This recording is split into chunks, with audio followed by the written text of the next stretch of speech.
Well, hello there, everyone. Thank you very much for tuning in again this week.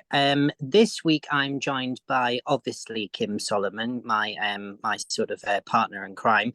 But this week we are joined by the lovely Wendy Gardiner, who is an author, TV presenter, and teacher. So welcome, Wendy. How are you? I'm very well, thank you. Sporting some lovely. I'd like to say I'm from sunny Portsmouth, but it's not actually sunny at the moment. So. Oh, okay. Well, you're sporting some very nice denim jackets there, I see.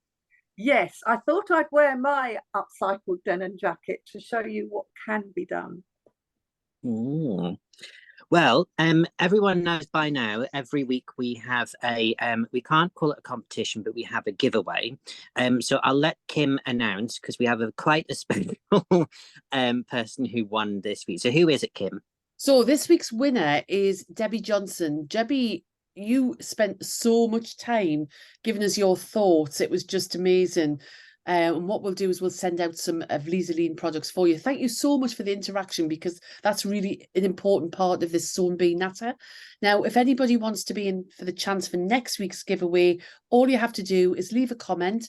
If you like and share the YouTube post, that would be marvellous as well. So look out for next week. Debbie, if you're watching this now, could you just please privately message us with your email and your delivery address, and we'll get something out to you. Take care. Thank you.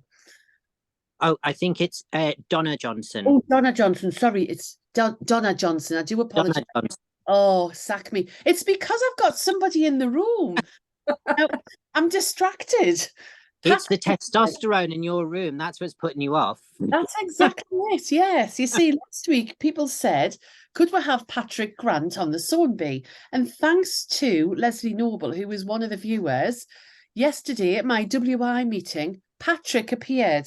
And so we now do have Patrick in the room. So yes, can't get my words out, Alistair. He's made you all of a tither. He certainly has, yes. He's very tall, got a little bit damage to his head, but I'm hoping he can bend away and I can put him somewhere till next week. Or I might just leave him out, frighten the neighbours. You should put him in your front window. Well, that's what I'm thinking of doing this weekend. Staring out of that front window all the time. That's right.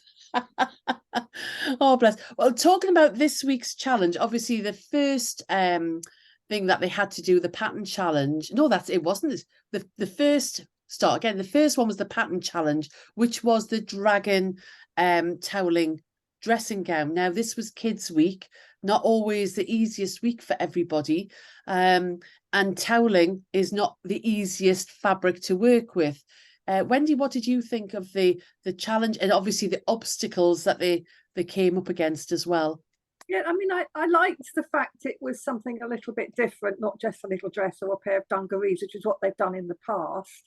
And you're right, sewing with toweling can be a challenge because it's a thick fabric. And I think they all did actually very well. But I did notice that they had difficulties, and they all had difficulties. One thing I did think is, why weren't they using a walking foot? Yeah, I agree. It's a crazy thing. Using a thicker fabric like that, a walking foot will feed the layers evenly. That's why it's also called a dual feed foot. So why weren't they using that? But the other thing I noticed is that they had real trouble turning through the ties. Yeah. Yes. So I thought, a tip here, am I allowed to plug Prim? Absolutely, yes. I know you did the other day, so I know that's a yes. Yes, Prim. This is coming out of its packet. I don't know if you've seen these. Have you seen these point turner things? Mine's in a right state because I've used them quite a bit. And basically, that's the pack with the 3 sizes in. And you can also get, it's the Prim Love ones have 2 sizes. Oh, right. The better value ones, Wendy, are those because they have the very thin one that you could do the rouleau straps with. Whereas the Prim Love ones only had the medium and the large size. So yes, if you're buying them, buy the set that Wendy has. Like that. And what you do, so I've got, here's one I made earlier. So I've got a tube. All you do is you sew across one end. So you sew across one end and then down the side. Lift it up, Wendy. That's it. So you cross one end and down the side. You stick your tube in, and then you have a pokey stick which you push into the tube, and then that pushes it through. Mm-hmm. Look how quick that is. You've now got Yeah. turned loop. You see, I swear by those. You know, in the past, yes, I've gone down the safety pin route. I've gone down the sewing the thread route. This is the other one. So again, you trap a string into one end, so you stitch it into one end, and then it takes a bit of a wriggle to get that started. But once you get it started, you can pull on that, and then you can turn it through again using a string. So if you haven't got those lovely loop turners, there is an alternative. But certainly don't do what they were doing and just struggling. And then if you're doing a belt loop, a belt one, leave the turning gap in the middle. So you turn from one end to the middle, from one end to the middle. Otherwise, again, you're just making a really difficult job out of it. I think one of them did try and use but she used thread, and the thread wasn't strong enough. String. Yeah, string, or you could use a linen thread as well, which is really much stronger. But our principle was right, but as soon as she tugged it, the thread wasn't strong enough to cope with the toweling. So so thank you so much for that, because I love I've got about 3 sets of my prim loop turner. I have to say, I've always just used a chopstick or a string, and then my friend Sue Cotton introduced me to these, and I was sort of poo-pooing them, saying, you don't need fancy gadgets. But once I started using them, I absolutely love them. I really do. But as I say, I do still use a string as well. Yeah. Another way is, you know, you can get really fat straws from certain coffee shops. Yes. Fat ones, the ones that have the scoop out. Eleanor Burns, who is a really well-known teacher in America, years ago said, get yourself it was Starbucks at the time, and get one of the fat straws and use that as a pokey tool. So if you've got really fat straws, and the good thing with the prim ones is they're going to last, and they're going to be able to cope with the toweling because they are made out of a plastic. But straw can't cope with that. Those straws are now made out of paper, so I'm not sure they're robust enough. But I use chopsticks a lot. I use chopsticks a lot for turning things through and out the edges. Yeah.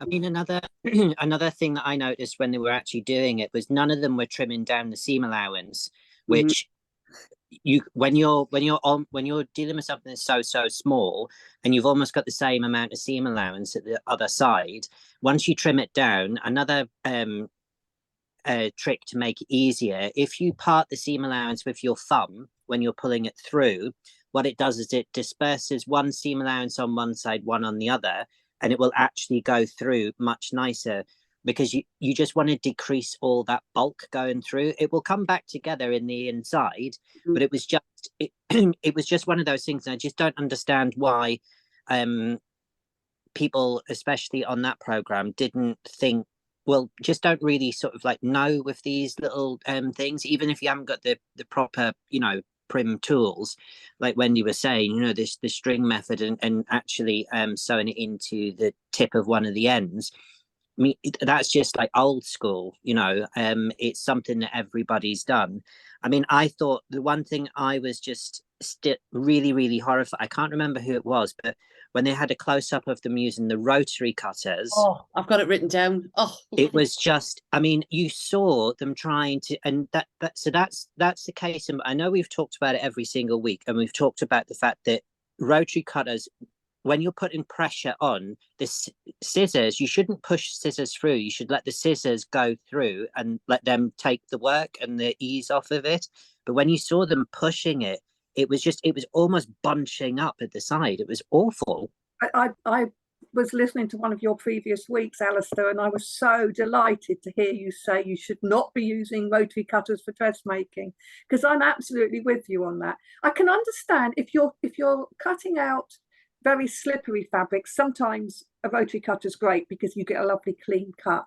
But generally speaking, you have to go around curves and corners. And when you see some of them bringing that rotary towards them, they're across and they're coming. Oh, it's just a health and safety nightmare. It really is. Considering the BBC will be so risk, they'll have all done these risk assessments, and we all know what risk assessments are. Wendy, you organise the workshops at all of the big festivals, and you know the risk assessment. I don't believe for 1 minute that isn't in, that you've got the sharpest, most brilliant tool for patchwork ever, but you need a ruler for a reason, and the reason that you have that acrylic ruler beside your fingers, or in between your fingers and the rotary cutter, is to stop an injury. How they haven't cut themselves, I just don't know. It's one of those funny things, isn't it, that you see. And now I think because people see it on the Great British Sewing Bee, I have found that some of my students are starting to do it. Right. And I'm always saying, well, I don't do that. And also, of course, not all of us have those huge, big table mats either. So it's very easy to accidentally keep going beyond your mat onto your table, ruin your table surface. But let's be honest, a rotary cutter is a razor blade. Of course it is. Yeah. That flapping about all over the place normally, would you? The only time I ever raised my voice in a class is when I see that rotary cutter exposed. They used to say to me, I had this like sixth sense that I knew, and it was all because at the end of the day, what you do is the last thing you do is expose the blade. You do your cut. The first thing, even if you've made a Henry's of something and you always cut away from you, is you cover that blade. You never ever cut towards you. It's just, it is difficult. Going back to you trimming the seams, Alistair, the thing, and I do know that Prim supply a lot of the haberdashery there on the Great British Sewing Bee. They never seem to use pink and scissors in their seams, and I think pink and scissors are another little gem that are in your box that people don't realise that they can use to not only get round corners very easily without having to cut in, but it would get rid of the bulk in those seams, but also give it a nicer edge, and it's less likely to fray. What's your thoughts on that, Wendy? Well, I think using pinking shears on toweling is quite hard. They really are best on cotton fabrics. But I agree, and I will often use pinking shears to cut round neck curves, because often it'll say in a pattern that you should take little notches out of it. Use pinking shears, you don't have to. You've just made all your little notches. Yeah. It's a really good way of using. So definitely I would use pinking shears. But I agree, they don't seem to use a lot of quite basic habby. Now, is that because they just don't have time to think about it?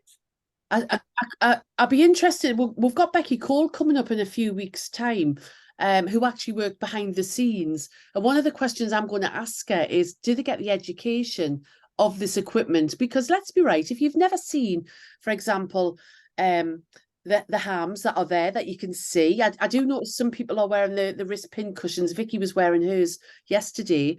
Prim do supply them.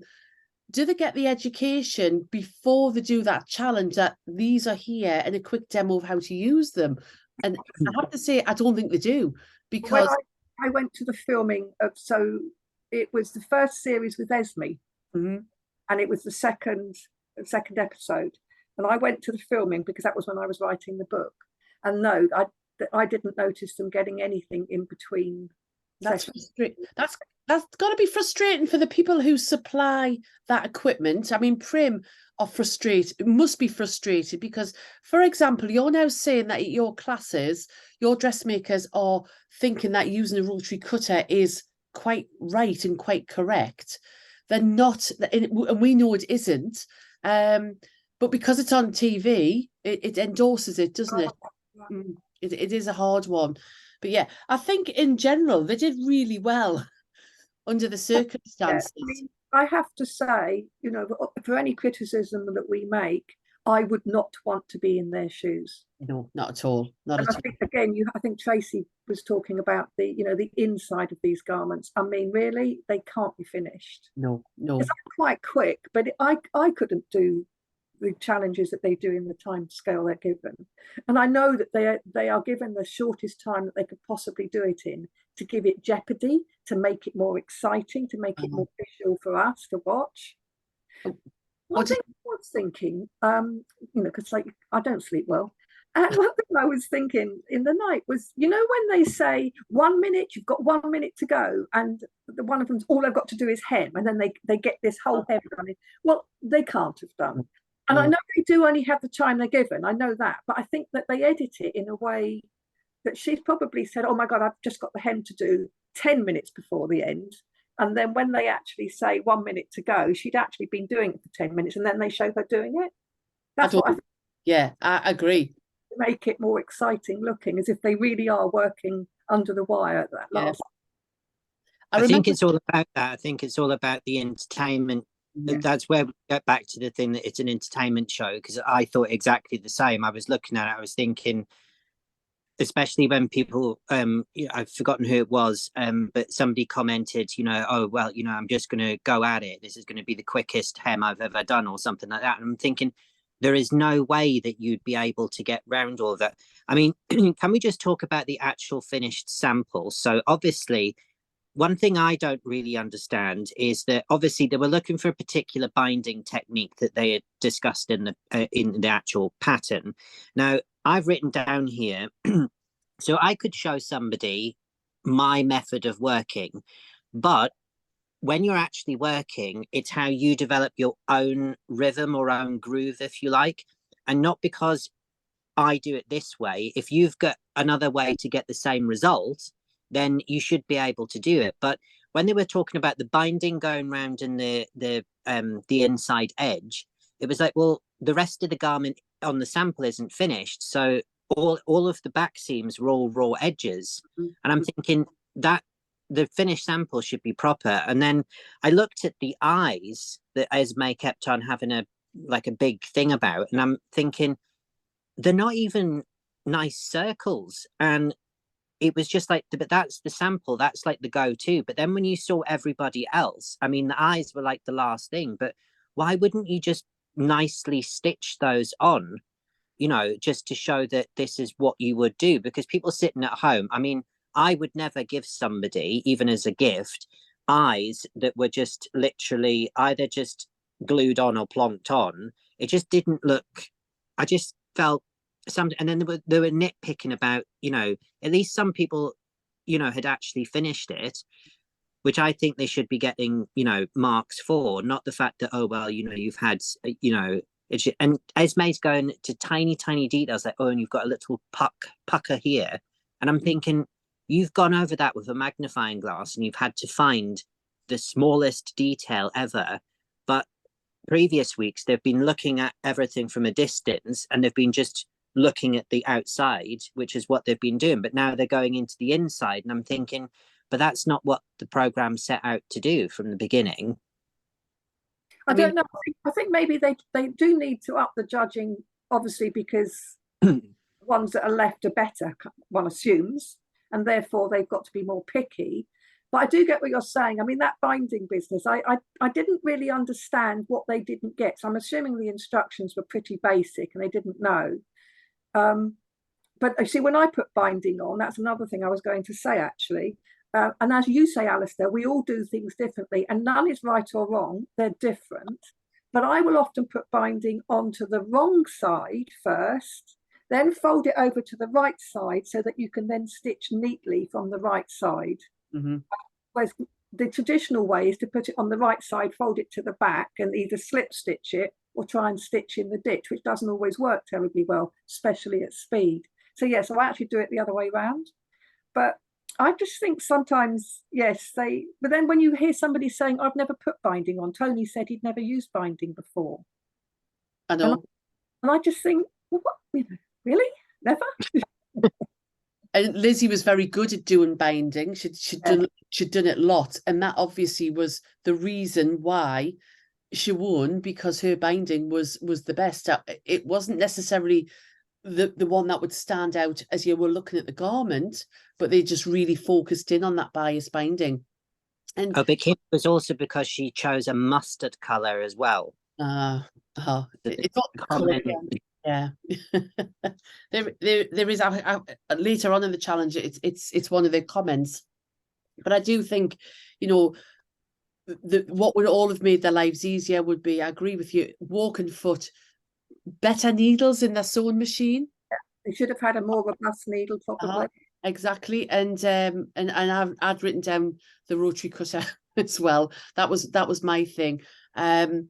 So yes, I think it was a hard challenge. I don't think it was one of the easiest ones. And like you say, would any of us want to do that in 4 hours? No, not at all. There was 37 pieces because they had all of those triangles. You know what you could have done with the triangles, though? You know how in patchwork you sort of sew them like a flat, like bunting, don't you? You sew them.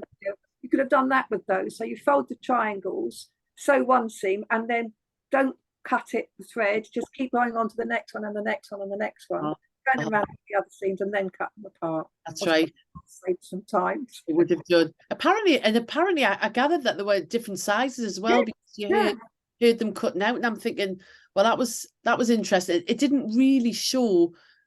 Saw that there were different sizes, but if it was minimal, smaller on the head and then went bigger down the back, I'm assuming. Probably. Either they all got that completely right, or it wasn't that noticeable, because that wasn't commented on at all, was it, about their? No, not at all. I think also a quick little tip on that, when you're actually sewing those triangles, what I like to do before I insert something like that into the seam, what I do is I actually on the sewing machine about 3 or 5 millimeters away from the edge, I close the pocket of each one, so that when you actually insert it into the other seam, you're always going to catch both sides of the triangle that you're inserting, because otherwise you can pin and pin and pin, but when you're dealing with such bulk, when your sewing machine foot comes up, if you're not using a walking foot, when it comes up to that massive, because that's what it's 1, 2, 3, that's 4, 5, 6 layers, because you've got the seam allowance inside the triangle, so you're coming up to that 6. It can easily slip, so that's a really nice way of just keeping that so that you get a really neat finish.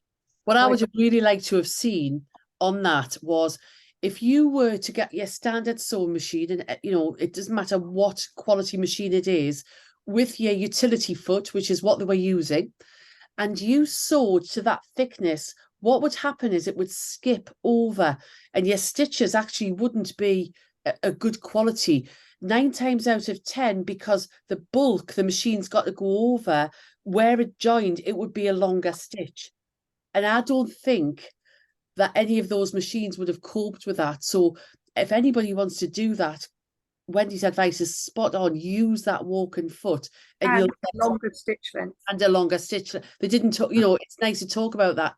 Now, thread wise, I would be okay with just any of the threads, in my machine that I would use. But it was interesting, because I know if I was on my brother, one of the basic machines, even one of the more advanced machines, it would get to that ridge and you would have to get it over the hill when you think of all those seams that it went through. So I think if they'd done that with the seams, I think they would have found that they would have had long stitches on that bulk, and it wouldn't have actually held.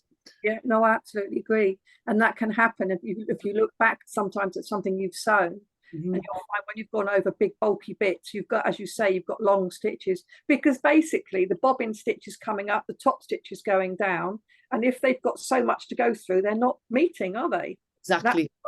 So also longer stitch to start with. Also, what I would have done, so for instance, because of my background, I was taught by a lady who used to work for a Jewish tailor up in Newcastle. And she taught me, and everything was about basting. And when you baste things, you see, when you put a pin into straight fabric, what it does is it creates a bump. So you're putting a steel, if you like, the pin through, and it creates that bump. When you've got a basting stitch, everything lies really, really nice and flat. Also, what I would have probably, if you are going to make something like this at home, I wouldn't use the same fabric, even if it's in a different color, to create those spikes. I would use a purple cotton, and that means that you're reducing the actual thickness that you're actually trying to get through. Because I just thought it was a bit was a bit bulky, and also some of the spikes were tilting over because the terry toweling is quite heavy, so we had some floppy dinosaurs. Yeah. Whereas if they'd used a good interfacing inside Yeah. a cotton fabric, it would have given it more structure, wouldn't it? Yeah. Mm. So for what they were given and what they were provided with, did you agree? I mean, Lizzie obviously won, but it was all down to her bias binding. And I think after that, I don't think you could really pick between them, because I think they all did as good a job as each other. Yeah, I think she deserved to win because she had got that finish that they were looking for. Yeah. But you're right, I think they all did a good job, and I always take my hat off to them, except for the next challenge, which we're coming on to. So the next challenge was the denim challenge. Now they were only given 75 minutes when I listened to the narrative. Normally they're given 90 minutes. So that was the first thing. And there was a choice between your traditional denim and your white denim. So I'm going to hand straight over to Wendy, who's already dressed in her transformed denim jacket, and talk to us about this transformation challenge. Yes, I think I agree with quite a lot of yourselves and some of your other guests that I personally do not like the transformation challenge. I am totally on board with upcycling, repurposing, and I think all that challenge does is show it in a very bad light. Because to actually achieve anything in 90 minutes or 75 minutes is impossible. I mean, I haven't got my jacket with me. I've got another jacket which I've done, and it took me half an hour to choose the buttons. I mean, I would be useless. So take my hat off to what they do and what they achieve. Fantastic. It's amazing that they achieve anything at all. But I don't think it does upcycling any favours. I think none of those jackets, even Lizzie's that won, none of them are ones that anybody would seriously want to wear. No. That's what I think, is my personal opinion. I think they're trying to now, because the transformation challenge is trying to show them to be off the wall, shall we say. They're trying to be so different. I wholeheartedly agree. I mean, I've got a 4-year-old granddaughter who loves a bit of sparkle and a little bit of bling, but she wouldn't, she's also, even at the age of 4, would not want to wear something that looked. But and I know you've said this before, and I think of it every time as well. Why aren't they using Bondaweb or similar, or temporary glue or temporary spray? Why aren't they using that to anchor those appliques in place before they stitch them? Yeah, I don't get it. I mean, I quite agree with you, Wendy. Excuse me, I've got a real frog in my throat today. It's out, my studio is out. It's like a storage heater because the amount of fabric in here. But I agree with you, Wendy, actually, on that point about upcycling. This show does not do upcycling any favours at all, because all of those little denim jackets, they were all bought out of a shop. And then they were given to somebody to literally hack into, and people were taking off sleeves and doing what have you. Now, if they had gone... Now, I know, for instance, because obviously I've actually got mates in the trade who literally buy in bulk. Like, I mean, we're talking about these massive, almost like, where you get your gravel delivered in the big ton sacks. So they buy 70s leather jackets, 70s or 80s or whatever it is, old Champion sweatshirts and things like that, and then they actually put them through a process where they put a print on it or something like that and make it really cool, and then they resell it. Now, that's a garment that was originally from a few years ago. It would have taken 2 phone calls, even if that, or even to go to Camden Market, where to speak to one of the owners to actually go, do you have 10 denim jackets from the 80s? That would have then been a little bit more sensitive. But in this day and age where we are consuming so much, to take a shop bought denim jacket and then literally give somebody 75 minutes to just literally rip into it and take sleeves off and do what have you, it's not actually going anywhere. So I completely agree with you. I think when they put the upcycling tag on it, I think they've got to be very careful when they use that, because it's sending the wrong message to like everybody. They should have called it rather than upcycling, customization, because that's essentially what it was. I think it doesn't matter what they call it. I think it's, sorry, it's really rude of me, but I think it's a waste of space, because I just think it's not showing anything that people would want to achieve. I'm sitting here with one. I've got another one behind me. I love upcycling denim jackets and making them my own and making them unique. But it doesn't take me 75 minutes. It takes me a lot longer. I mean, on this one, I took the buttons off and put self-covered buttons on, and taking those buttons off was really hard because obviously you end up with a little hole. But I wanted them, and I've just put trims and things on and embellished the back. And you can do so much, but you can't do it in that kind of time frame. Yeah. So I don't really understand what that. I mean, I know I know, as we keep saying, this is an entertainment program and it's for entertainment. But I think upcycling is a very important thing nowadays, and I think they're doing it a disservice. Yeah, I wholeheartedly agree. And I think there is other ways to do it. I think what you could say is that you've got inspiration. I am sitting at the moment with a bag full of denim scraps from grandchildren, from jeans and what have you, and I'm going to be turning that into other projects. I actually had another bag full of the kids' clothes that they've outgrown, and obviously with the right interfacing on the background, on the backing, I can create other things. My daughter wants a memory quilt, basically, so that's what we're going to do with that.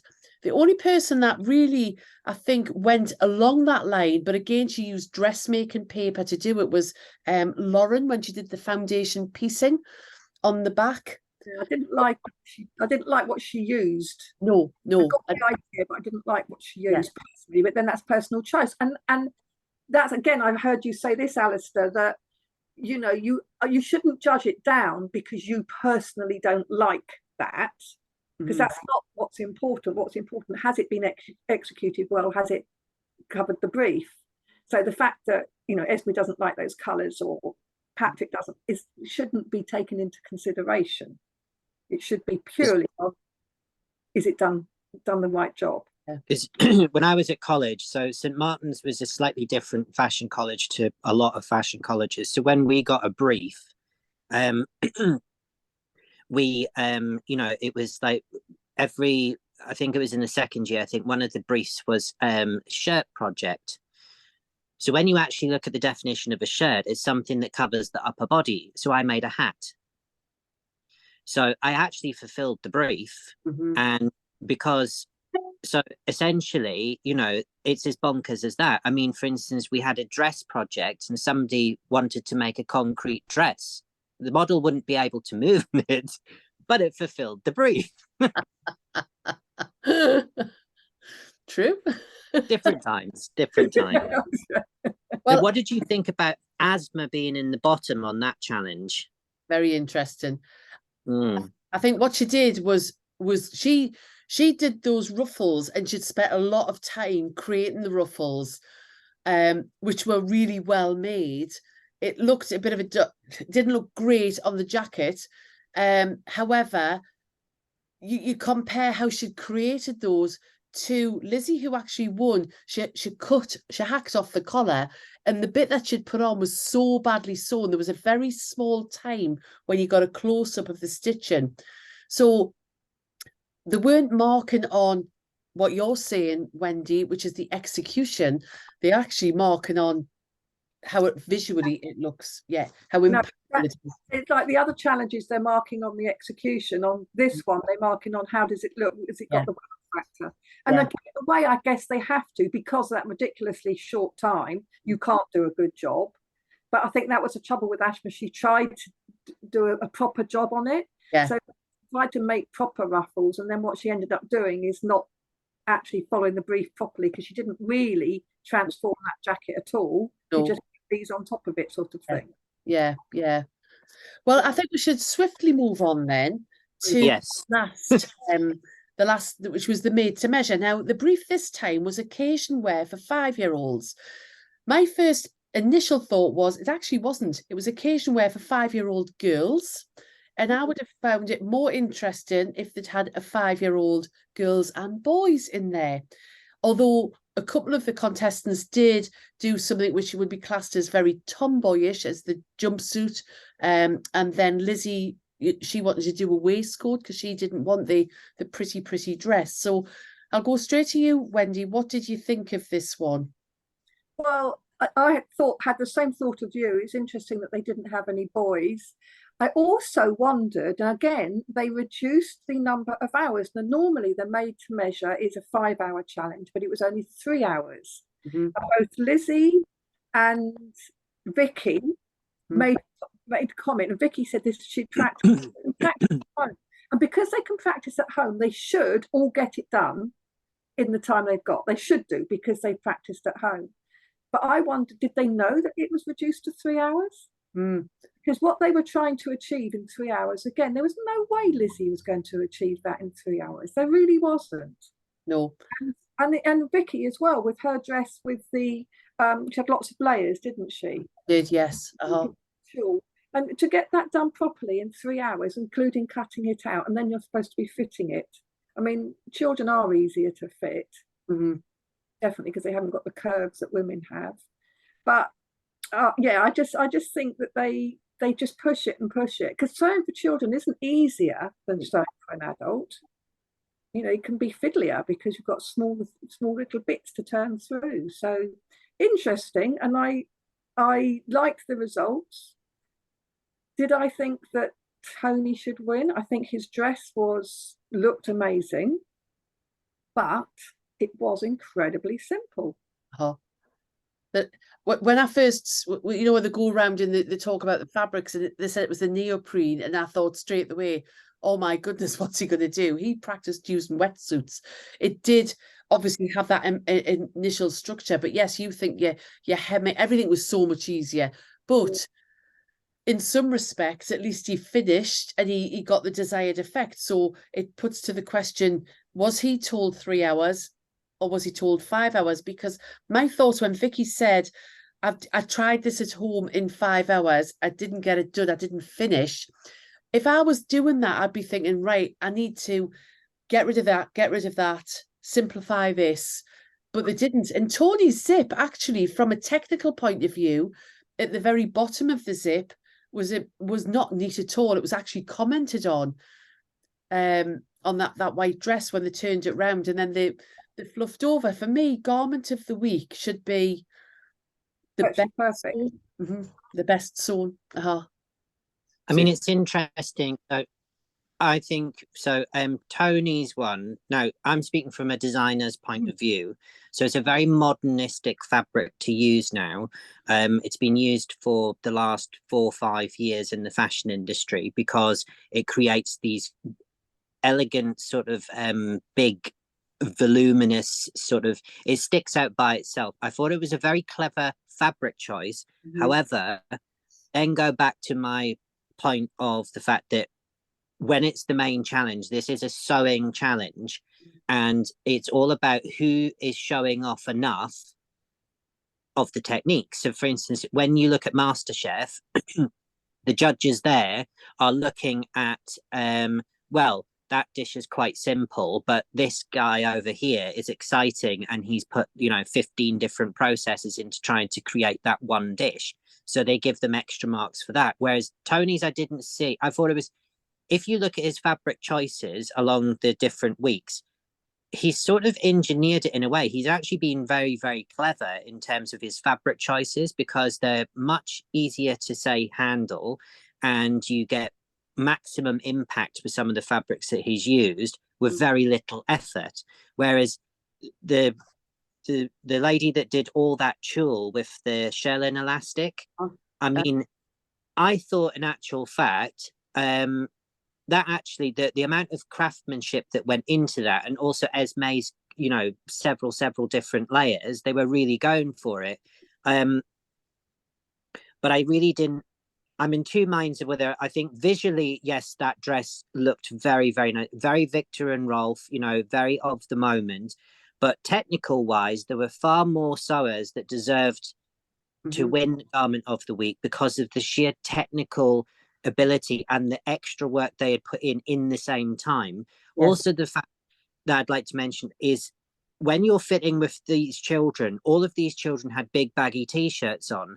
So you're never going to get a perfect fit because they're little ones. And obviously, unless their mum or their dad, their chaperone is with them, and you take them off camera and they put them in and then you fit it, they were never going to get a really, perfectly, like nice fit, because I try shirts on, especially when the fitting rooms or what have you. I literally whack it over my t-shirt, and I know that if I can close the button, when I take my t-shirt off, that'll just skim my belly and it'll be fine. Yeah, exactly. But when you're doing that, when you're constructing a dress, I just thought, I thought there was far more people who had used far more technical ability, and I didn't agree with the garment of the week for that purpose. Going back to what the t-shirts, so when they were trying them on and fitting them, the kids all had the black t-shirts on. Now, Fav had the wrap jumpsuit, which I loved, I have to say, and she was thinking, can you move in it and can you do this? Now, when they went on the catwalk and they were judged, the t-shirts were all removed. I don't know if you realise that. Yeah. So that straight away, Alistair, on your point, the fit isn't going to be the same as it was with the t-shirt on. So when the jumpsuit was just slightly too big on the shoulders, and had she been in that situation, she could have done something even with the wrap and sorted it. I felt it was a little bit unfair, because straight away I was thinking, t-shirt, no t-shirt. They should have been judged with their t-shirts on. Or they should have, it is impossible to actually do the fitting without the t-shirts, isn't it? Because obviously you can't get little children to undress, or they could have had a more fitted t-shirt. Like the models normally do, because the models normally wear like a vest. Exactly, and they could have had a vest. Maybe you can't with children, I don't know. But I think actually Fav's, that garment having a crossover front and back, it was always going to be at risk of coming off the shoulders because of having a cross at front and back. But you're absolutely right, fitting it onto a t-shirt, which it virtually sticks to, and it's not moving the same way at all. No. I mean, I know they have to be picky and they have to pick sort of like all the little errors, but it's like you say, they pick the errors on Ashma's, who she had the dress that looked like it was over a blouse, didn't she? Yes. A little problem on the neckline and then a bit on the gathering. But, she'd had time. If she was at home, she'd have unpicked that and redone it. Exactly. You know that, if she'd had the time to do that. But anyway, they picked up on that, but the garment looked fantastic. The little girl looked really... And yet, although they mentioned the zip on Tony's, they then ignored it and still gave him garment of the week. And is it? I don't know. That I wasn't expecting him to get garment of the week because of the zip. And then when he did, I have to say, I was a little bit blown away. Did you agree with Fav going home, Wendy? Yes, I think I did. Sadly, because actually I think she was a lot of fun, but I do think she did just sort of keep making mistakes and not quite getting it right. I don't think that garment should have been the reason, because actually it was different and nice. But I think it should have been her or Tony. And personally, I think Tony's at risk, because I mean he seems to be quite sort of, gets quite flappy about the challenges, and it's out of his comfort zone, and he hasn't done this before, and yet he's still there, sort of thing. So yeah. Stuart mentioned that they get the briefs weeks before. He did say at the last minute they get the brief for the whole series, but then they can rejig things around, which was quite interesting to hear. So if you knew the brief, we'll go back to the first challenge where there was bias binding involved, you would practice the bias binding. If you know you're going to be putting zips in, would you not practice putting zips in? If you know you're going to use the scuba fabric, for example. How much do they get? Do they get that sort of detail, or do they just get to making a child's dressing gown? You'll be making a child's occasion wear. Well, it'd be interesting, because certainly they practice at home. It's only the made to measure they get to practice at home. Right. Well, Stuart implied that and it'll be nice, because when we have Deborah on the last Sewing Bee Natter, she was one of the finalists from last year, so she's really quite up to date, shall we say. It would be one of the questions I will be asking her. How much detail do they give you for practicing? Because particularly on that last challenge, they always imply that had a long time to challenge to practice these whole outfits. And so really the only difference coming into the show should be the fit of their models, and they tend to use, shall we say, similar sized models throughout. It was like the children were all those little girls were practically the same size. So yeah, so that would be one of the questions that we'll be putting to Deborah and asking that. Although some of the models are plus size models for the adult ones, they are models, and models generally have standard measurements. Yeah. I would love them to fit some normal women. Yeah. And come fit me, size 20 bust, 14 waist, 10 hip. Come on. Now you're just boasting, Wendy. But honestly, it's not. It's a pain. What I did notice on this last challenge was how many of them had included big bows, and I had a little giggle to that one, because I thought that they're really trying to get into Esme's good books with regards to that. And one of the comments that Esme made again was back to colour. I wish she would. I feel that Esme is really influenced by bows, big bows and colour, and she actually mentioned colour again this time, and obviously the big bows were incorporated into quite a few of those little dresses. So yes, which I think is a bit, that does go with the style. I mean, little girls' occasion dresses do tend to have bows. I like Lauren's. Patrick picked up on Mia's made the Christmas dress. Yes. And his comment that the sash didn't go all the way round, which he thought would look nice. So he marked it out. I did actually kind of agree. I think the sash would have been nicer all the way round. But again, you come back down to time. And then he said it would have been nice if she'd trimmed the tiered layers. You've got 3 hours. Come on. I know. Giving them a 3. I know. I mean, for instance, one thing that I can actually bring to the table in this, because I've worked in the fashion industry for more years than I wish to comment, but when we're doing a fashion show, for instance, all these big brands and labels, if you look at models coming down the catwalk and the trench coat is closed, it's not lined. It's got no lining in it. Right. And in fact, so what actually happens backstage, so you're waiting on the models coming in, and you've got literally a team of technicians, sewing machines, everything. I mean, this is wherever it is, it's in London Fashion Week, or Paris Fashion Week at the Louvre, or wherever it is. And what actually happens is the models arrive from the show they've just done, because it's like a massive conveyor belt. They come in, you put the garment on, and especially if it's like a trench coat or something like that, a lot of the garments are unlined, so you can actually quickly fit it properly to the model, and then you shove her down the catwalk, or him. Right. So in actual, and a lot of the seams aren't finished. There's a lot of things, but it's about for the fashion industry, it's about the visual. Obviously, those things they won't sell you a trench coat without a lining, and they'll finish it nicely and properly. But when it's going down a catwalk, so I think I'm really confused, because every single week I get more and more confused about the judging criteria, because in some veins they are commenting on the sewing, but then they're commenting more on the fact that what the visual it looks like.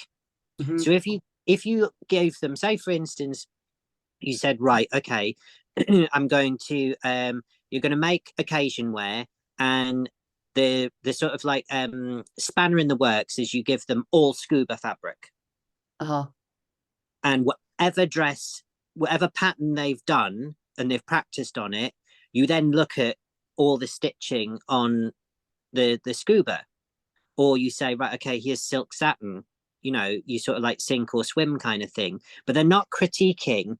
Like Asma's a very competent sewer, and she finishes things beautifully. And I just think is just getting really, really for me, it's just getting really, really confusing, because I don't actually see what it is that they're actually looking for in a winner. So they should have a marking sheet, shouldn't they, where you get 20 points for visual impact, 20 points for technical. Yeah. And you know, yeah. Which is when we have the competitions at like the knitting and stitching show, we had the Stitch Festival this year, we had the dressmaking competition, and the judges, I gave them judging sheets, and they were marking out of 5 the different elements, from the stitching to the design to the inspiration to all these different categories, and then just add up. But that of course takes time, and they don't have time. But I agree, Alistair, that it's just confusing. But I think what the trouble is, I think we are all looking at it from a sewing point of view, and we want to see superb sewing, and we want to see the winner be the one that's sewn the best. But actually, it is an entertainment show, and that's what we have to try and keep reminding ourselves, that they're not necessarily looking for the best sewer. They're looking for the one that produces the most eye-catching, and it's been quite well sewn. And what would also be nice is it does inspire people to sew. And then this is going to lead straight into, you've got experts like yourself, Wendy, who do classes around the country. Do you want to, and so people can go and learn and get a really good finish that they'd be happy with, a professional finish. Now, Wendy, you have got classes lined up for November, haven't you? Would you like to tell us about those? I've got 2 classes I'm doing in September, actually, which is a body double, because one of my things is fit, and as I say, I'm quite a strange shape, and so I actually teach people how to create their own body double using a dress form to start with, which is all padded, and it takes about a day to sort of get it padded out to be you. And then the second day you then try it out by doing tissue fitting, and then you make a garment to make sure it fits, and then you adjust as necessary. So that I'm doing that in September twice, in Midhurst and in Hassocks. And then in November, I've got another one of my creative sewing weekends. I have one in September, but that's sold out. And that one I work with Jenny Raymond, who's she teaches quilting, and I tend to teach dressmaking. And then we've got them for next year as well. So yeah, we do those quite a lot. So if anybody wants to find out any information about your classes, Wendy, where's the best place to go to? If they have a look on my website, I'll try and remember to put them up there. It's wendygardiner.co.uk. Okay, and what I'll do is I'll stick the links in as well. Yeah, so that's great.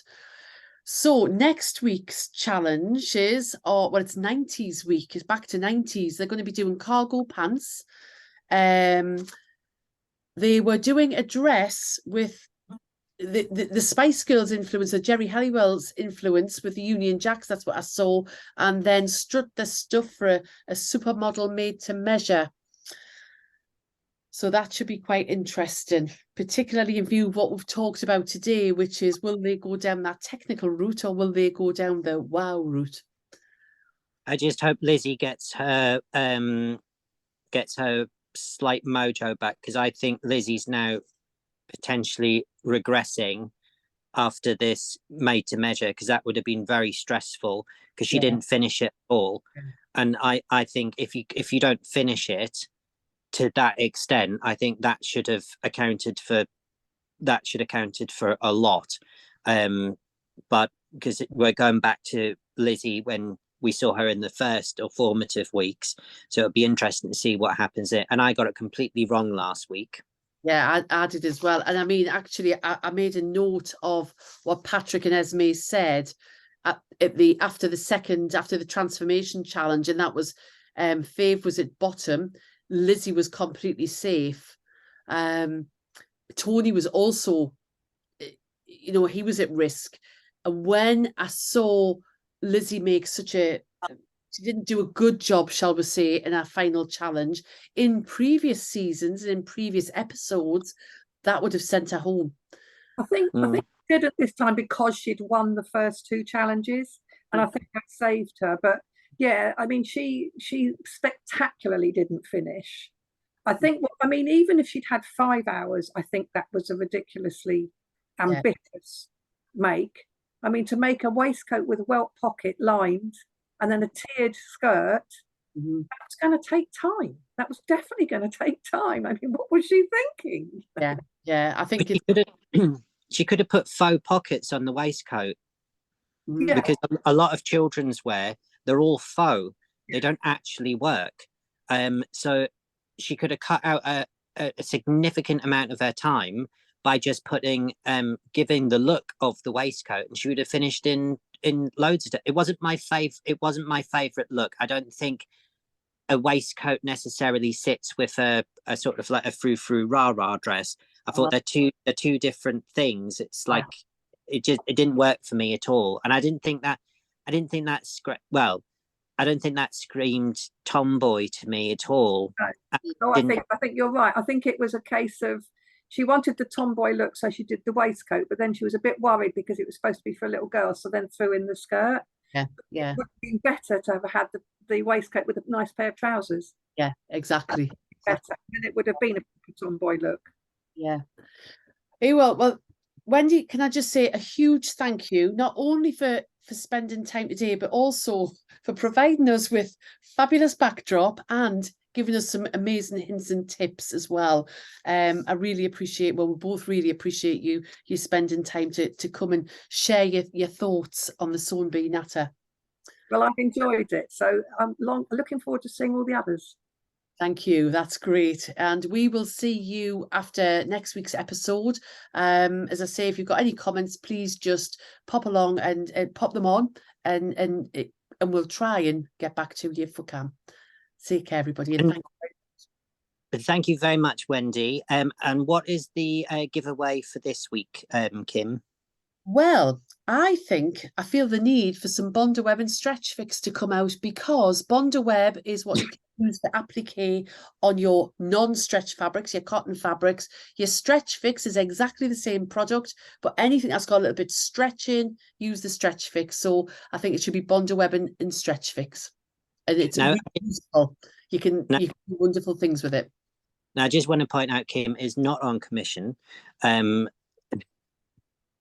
But yes, no, it'd be a fantastic, fabulous prize. And you've got some videos to show people how to use that, haven't you, Kim?